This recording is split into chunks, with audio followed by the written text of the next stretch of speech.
Baka hindi nila alam ang lugar. Dali-dali lang. Saan ba sila magagaling?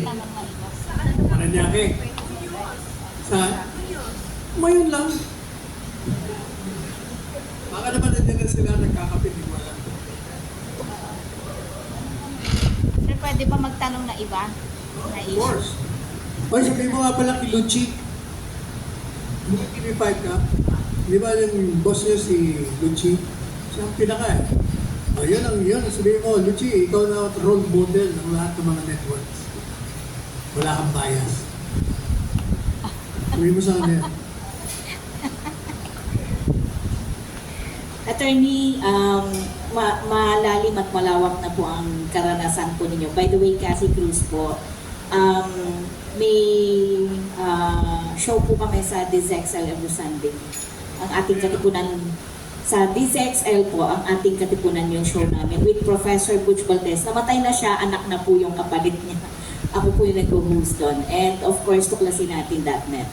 Ang tanong ko lang, sir, bilang abogado po, kasi we are just talking about politics, issue ng KOJC, and yet what is going on sa iba't ibang panig ng mundo ay masyado nang magulo.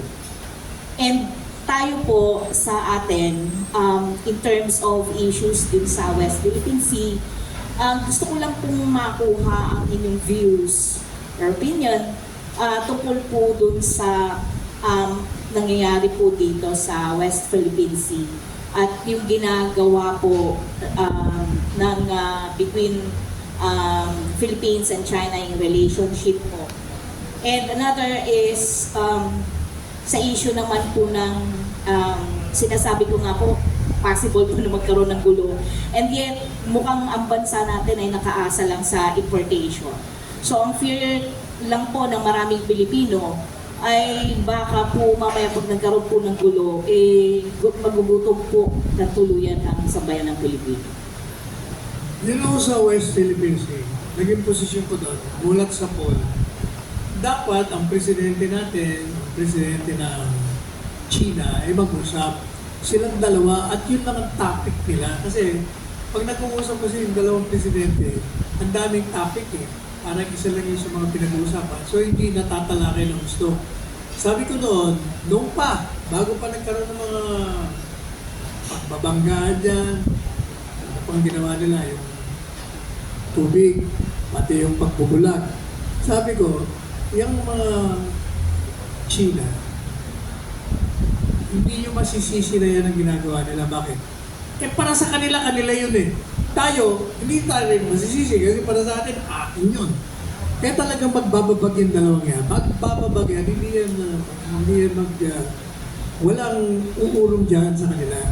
Kaya, the best way is for both presidents to talk at magkaroon ng modus vivendi yung tinatawag. Yung agreement na since nag-aaway tayo, hindi natin ma-resolve ito, eh siguro, gawin natin, magkaroon tayo ng code of conduct. Pag nakita-kita dyan yung mga tao natin, ganito ang gawin natin, para walang gulo. Pero dapat, yan ever since yan ang pinapanukala ko. Kasi sabi ko doon pa, hindi yan lalong titindi pa yan. Ay, tumitindi na nga. Exactly what is happening, what I said several years ago, months ago pa. Nangyayari ulit yan. Sabi ko nga ako kung maintindihan, bakit kumakapit tayo sa mga Amerikano? Binigyan natin ng mga EDCA sites. Noong panahon ni Presidente Duterte, sinuspindi na yan. Kasi nga, delikado, pag binigyan mo ng military sites yan, at binigyan nga natin, magre-react ang China. Ano sabi ng China sa atin? Magkakaibigan tayo, pero binibigay nyo ng mga military establishments yan. Diyan manggagaling yung mga bomba, papapunta sa amin. Lalabanan namin kayo. Kaibigan kayo, pero tinutulungan nyo ang kaaway namin, magiging kaaway namin kayo. Pagkatapos, tayo nagbibenta ng ng asukal sa kanila. Sila ang pinakamalaki na yan. Yung binibili. Ngayon, dahil sa nangyayari, binabawasan nila. Kung madaling sabi, marami tayong binibenta sa kanila na kailangan nila.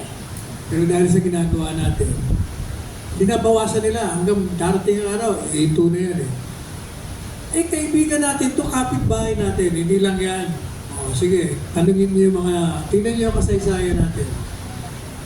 Sino ba ang national hero natin? Si Jose Rizal. Ano bang pinanggalingan niya? Inchik ko siya.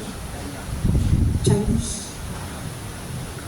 Sino ang presidente? Ferdinand Marcos Sr. Chinese oh. Chinese din yan. Eh, itong anak niya, Chinese din. Sino pa? Si Presidente Duterte. Chinese din ang mga ninuno. Ako, ganun din. Tayo rito sa Pilipinas, halos lahat tayo, siguro mga 50% na, pamilya natin, may dugong, may lahi, Chinese. Sila ang dapat natin kaibiganin. Kadugo na nga natin eh. Nagpipili tayo sa Amerika. Ang Amerikano, yung interest lang nila yung paglalaban nila. Basta pabor sa kanila, yayari tayo. Thank you, sir.